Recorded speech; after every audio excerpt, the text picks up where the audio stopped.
अस्सलाम वालेकुम गाइस, मैं हूं बिलाल और आपको अबाबिल यूट्यूब चैनल पर वेलकम करता हूं। दोस्तों, आज के जदीद तरीन fighter jets 5th generation fighter jets हैं, जैसा कि F-22 Raptor, F-35 lightning II, J-20 और Su-57, जो कि इस वक्त दुनिया के एडवांस वार प्लेन्स हैं और आसमानों पर अपनी हुक्मरानी कायम किए हुए हैं। लेकिन 2018 में कुछ ऐसा होता है कि इन 5th जनरेशन फाइटर जेट्स को आसमानों पर अपनी हुक्मरानी छीन जाने के लाले पड़ जाते हैं। तो वो ममालिक जिनके पास ये 5th जनरेशन फाइटर जेट थे, जिन्होंने अपना रोब और दबदबा कायम कर रखा था, ये ममालिक अब एक नई रेस में पड़ जाते हैं और वो रेस होती है 6th जनरेशन फाइटर जेट्स की, ताकि अपने एयर डोमिनेंस को कायम रखा जा सके। वो क्या चीज़ थी जिसने इन ममालिक को 6th generation fighter jets programme शुरू करने पर मजबूर किया? वो था रूस की मिनिस्ट्री ऑफ डिफेंस की तरफ से एक ऐलान कि हम अपने MiG-31 को एक लॉन्ग रेंज इंटरसेप्शन एयरक्राफ्ट से रिप्लेस करने जा रहे हैं। इस ऐलान के साथ ही खतरे की घंटियां बजना शुरू हो गई। MiG-31 की जगह किसी और पुराने एयरक्राफ्ट को रिप्लेस करने की बात की जाती तो शायद इतनी खलबली ना मचती, लेकिन यहाँ बात हो रही थी MiG-31 को रिप्लेस करने की, जो कि इस वक्त जदीद तरीन 4th जनरेशन और दुनिया का तेज़ तरीन फाइटर जेट है, जिसने MiG-25 जैसे तेज़ तरीन फाइटर जेट को रिप्लेस किया था। MiG-31 वो फाइटर जेट है जो 4th जनरेशन होने के बावजूद 5th जनरेशन फाइटर जेट्स के साथ मुकाबला करने की सलाहियत रखता है, जो दुनिया के ख़तरनाक तरीन हाइपरसोनिक मिसाइल्स को फायर करने की सलाहियत रखता है। तो ऐसे एक ख़तरनाक फाइटर जेट को रिप्लेस करने का मतलब है इससे भी बड़ा ख़तरा पैदा होने जा रहा है, और वो ख़तरा है MiG-41 लॉन्ग रेंज इंटरसेप्टर, जिसे मैकॉन पाक DP का नाम भी दिया जाता है। आज की इस वीडियो में हम इस 6th जनरेशन फाइटर जेट की बात करने वाले हैं। हम देखेंगे कि ये फाइटर जेट किन किन सलाहियतों का हामिल है और क्या कुछ कर सकेगा। रूस के दुश्मनों के लिए ये कितना ख़तरनाक है और रूस का दुश्मन यानी कि अमेरिका इसके बारे में क्या कहता है। So let's start. दोस्तों, MiG-41 पर बात करने से पहले आपको इसकी नस्ल का पता होना ज़रूरी है कि इसके दादा परदादा की लेगेसी क्या थी। MiG-41 जो कि अभी पैदा नहीं हुआ, इनके दादाजी का नाम था MiG-25, जो कि कोल्ड वार की पैदावार थे। MiG-25 ने अपने दौर में वेस्टर्न कंट्रीज़ को इंतहाई परेशान किए रखा था। ये जनाब इतने तेज़ थे कि उस वक्त किसी भी फाइटर जेट्स तो दूर, ज़्यादातर मिसाइल्स की भी हिम्मत नहीं थी कि इसकी स्पीड को पहुँच सके या इसे छू भी सके। इसकी मैक्सिमम स्पीड 3.2 माक तक थी, लेकिन इसे हमेशा माक 2.8 तक की स्पीड तक ही ऑपरेट किया गया है। ये एक इंटरसेप्टर फाइटर जेट था, यानी दुश्मन के हथियारों से लड़ने के लिए डिज़ाइन किया गया था, ग्राउंड अटैक के लिए नहीं था।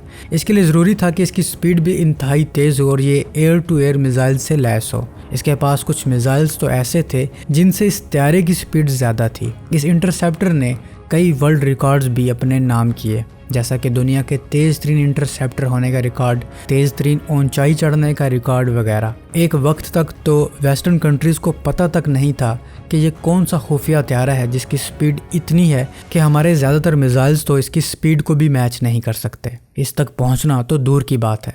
फिर रूस के एक पायलट ने गद्दारी की, जो कि विक्टर ब्लैंको थे, और MiG-25 अमेरिका के हवाले कर दिया, जिससे इस हथियार का सारा राज खुल गया। लेकिन रूस ने MiG-25 की लेगेसी को कायम रखने के लिए इसकी कुछ खामियों को इम्प्रूव करते हुए इसका अगला वर्जन MiG-31 फॉक्सहाउंड डेवलप किया, जो कि MiG-25 से भी ज़्यादा ख़तरनाक साबित हुआ, जिसमें जदीद तरीन radar, look down shoot down capability, 9 ton के वज़न के साथ माक 2.83 की स्पीड, पहले से ज़्यादा मिसाइल्स कैरी करने की सलाहियत, पहले से ज़्यादा ख़तरनाक मिसाइल से लैस, जिनमें रूस का सुपर वेपन किंजहाल हाइपरसोनिक मिसाइल भी शामिल है, रेंज पहले से ज़्यादा, कॉम्बैट रेंज पहले से ज़्यादा, सर्विस सीलिंग अपने बाप से ज़्यादा, रेट ऑफ क्लाइंब अपने बाप से ज़्यादा। इसने भी अपने बापू की तरह कई वर्ल्ड रिकॉर्ड बनाए, जैसा कि बिल्कुल सीधा ऊंचा उड़ने का record, time to height record, sustained flight record वगैरह। तो अमेरिका ने MiG-25 के राज जाने, इसकी खामी और खूबियाँ जानी और इसका तोड़ निकाला, तो रूस ने MiG-31 फॉक्सहाउंड बना दिया, जो इससे भी ज़्यादा ख़तरनाक है। और रूस इस MiG-31 को रिप्लेस करने का सोच रहा है, जो कि डेफिनेटली इससे भी ज़्यादा ख़तरनाक और काबिल होगा। ये सोचकर ही रूस के दुश्मनों की कांपें ज़रूर टांगी होंगी। रूस ने अपने प्रीमियर एयर इंटरसेप्टर MiG-31 को रिप्लेस करने के लिए 2013 में ही इस प्रोजेक्ट पर काम शुरू कर दिया था। और ऑफिशियली इसके बारे में 2018 में बताया गया। रूस के मुताबिक 2028 तक ये फाइटर जेट सर्विस में शामिल हो जाएगा। यह रूस का एक टॉप सीक्रेट प्रोग्राम है जिसके बारे में रूस ने कुछ ज़्यादा रिवील नहीं किया, लेकिन एक्सपर्ट्स, रूमर्स और अमेरिकन मीडिया की चीखों के मुताबिक ये फाइटर जेट आउट क्लास होने वाला है। स्पीड में ये सब रिकॉर्ड तोड़ देगा। इसकी मैक्सिमम स्पीड मार्क 5 तक बताई जाती है, यानी आवाज़ की रफ्तार से 5 गुना ज़्यादा। मतलब ये एक हाइपरसोनिक फाइटर जेट भी हो सकता है। इसकी क्रूज स्पीड मार्क 4 होगी और इसका अल्टीट्यूड इतना होगा कि ये स्पेस के पास भी ऑपरेट हो सकेगा और एंटी सैटेलाइट वेपन से लैस होगा और सैटेलाइट्स को भी तबाह कर सकेगा। रेडार में ये नज़र नहीं आएगा। ये बॉम्बर्स को इंटरसेप्ट कर सकेगा, फाइटर जेट्स को इंटरसेप्ट कर सकेगा, क्रूज मिसाइल्स को इंटरसेप्ट कर सकेगा, ड्रोन्स को इंटरसेप्ट कर सकेगा और हत्ता के हाइपरसोनिक मिसाइल्स को भी इंटरसेप्ट कर सकेगा। और ये एक सबसे बड़ी खूबी है कि ये हाइपरसोनिक मिसाइल्स को भी इंटरसेप्ट कर सकेगा। इसमें नेटवर्किंग कैपेबिलिटी भी काफ़ी बेहतरीन होगी। ये दूसरी ग्राउंड फोर्सेस और एयरक्राफ्ट के साथ नेटवर्किंग कर सकेगा या अपने साथ ड्रोन भी ऑपरेट कर सकेगा। इसमें एक पॉसिबिलिटी ये भी है कि इसमें अनमैन्ड मोड भी होगा, यानी इसको पायलट के साथ भी और पायलट के बगैर भी ऑपरेट किया जा सकेगा। इसकी अपनी रेंज काफ़ी ज़्यादा होगी, इसकी डिटेक्शन रेंज काफ़ी ज़्यादा होगी और कहीं ज़्यादा टारगेट्स एक साथ ट्रैक कर सकेगा और इंगेज कर सकेगा। और इसमें जहां रूस के दूसरे ख़तरनाक मिसाइल्स कैरी करने की सलाहियत होगी, वहीं इसमें लेज़र वेपन भी इंस्टॉल किया जाएगा और इसमें इलेक्ट्रॉनिक वारफेयर लड़ने की सलाहियत भी डाली जाएगी। और सबसे ख़ास बात यह है कि इसकी मैन्यूवरेबिलिटी भी सुपर होगी। MiG-31 में इस चीज़ की कुछ कमी देखी गई है, लेकिन इसमें यह चीज़ भी इम्प्रूव होगी। दोस्तों, 6th जनरेशन इंटरसेप्टर MiG-41 को इतना पावरफुल बनाना रशियन साइंटिस्ट्स और इंजीनियर्स के लिए एक बहुत बड़ा चैलेंज होगा। चैलेंज ये है कि सुपरसोनिक फ्लाइट सस्टेन करने का मतलब है बहुत ज़्यादा फ्यूल खर्च करना। ये कैसे मैनेज होगा, क्योंकि इस स्पीड पर रेंज भी दरकार है। मार्क 5 की स्पीड एक अच्छी खासी स्पीड है जिसे बर्दाश्त करने के लिए एयरक्राफ्ट की बॉडी में जान भी होनी चाहिए। मार्क 5 की स्पीड बहुत ज़्यादा हीट और एक्सट्रीम टेम्परेचर पैदा करती है। इस हीट को बर्दाश्त करने के लिए इस बॉडी में जान होनी चाहिए और इतनी स्पीड में इस इंटरसेप्टर की स्टेल्थ कोटिंग भी उतर सकती है। इस तरह की कुछ चीज़ें हैं जो रशियन इंजीनियर्स के लिए चैलेंजिंग हो सकती हैं, लेकिन नामुमकिन नहीं। MiG-41 के अगर डिज़ाइन फीचर्स की बात की जाए तो इसका एयरफ्रेम एल्यूमिनियम एलाइज और स्टील से बनाया जाएगा और इसके डिज़ाइन में टाइटेनियम और कंपोजिट मटेरियल का भी कसरत से इस्तेमाल किया जाएगा। इस एयरक्राफ्ट का टेल यूनिट यानी कि दुम वाली साइड 2 स्वेप्ट बैक सॉलिड हल फिन्स पर मुश्तमिल होंगी जो कि 25 डिग्री बैंड होंगी ताकि रडार विजिबिलिटी को रिड्यूस किया जा सके। इंजन की बात की जाए तो इसमें टर्बो रैमजेट इंजन का इस्तेमाल किया जाएगा जिसके साथ एक पेचीदा किस्म का ऑयल पाइपलाइन और वेरिएबल थ्रस्ट वेक्टर सिस्टम लगा होगा।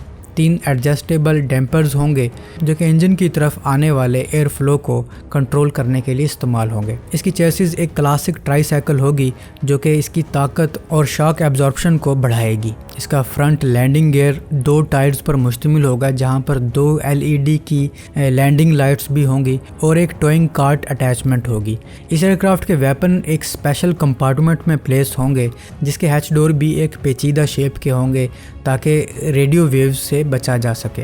दोस्तों, ये प्रोजेक्ट इंतहाई सीक्रेट है और अभी अंडर डेवलपमेंट है, लेकिन इसके बनने से पहले ही अमेरिकन मीडिया ने यह शोर मचाया हुआ है कि रूस का ये प्रोजेक्ट एक फेल्ड प्रोजेक्ट है। रीज़न वही बताई गई हैं कि इतनी स्पीड अचीव नहीं कर सकता, सुपरसोनिक फ्लाइट से स्टैंड नहीं रख सकता, हीट इश्यूज़ की वजह से इसकी स्टेल्थ कोटिंग उतर जाएगी और जहाज़ गर्म होने की वजह से ना सिर्फ ये इंफ्रारेड में आ जाएगा बल्कि इसका आउटर फ्यूजलाज भी डैमेज हो जाएगा। इसका फ्यूल पूरा नहीं होगा, इसे चलाना भी महंगा पड़ेगा और यूक्रेन जंग की वजह से रूस के पास बजट ही नहीं है कि वो ऐसा फाइटर जेट बना सके। हो सकता है अमेरिका की ये सारी रीज़न सही हों, ये भी हो सकता है कि कोई एक भी रीज़न ना बने लेकिन और कुछ हो ना हो, लेकिन ये ज़रूर होता आया है कि रूस पहले भी कई दफ़ा अमेरिका को शॉक कर चुका है। अब चाहे वो रूस के वो 5 सुपर वेपन हो या पहली सैटेलाइट हो या चांद पर पहली दफ़ा स्पेस क्राफ्ट लैंड करना हो, रूस कई दफ़ा अमेरिका को हैरान करता आया है। तो इसका भी कुछ ना कुछ सोचा होगा। रशियन मीडिया आउटलेट के मुताबिक ये फाइटर जेट अनकरीब मुकम्मल होने वाला है। मे बी 2024 में ये कंप्लीट हो जाए, जिसके बाद इसके कुछ टेस्ट होंगे और इसकी पहली फ़्लाइट 2025 में मुतवक्के है और 2028 तक ये ऑपरेशनल हो जाएगा, जिसके साथ ही MiG-31 को डीकमीशन करने का प्रोसेस शुरू हो जाएगा।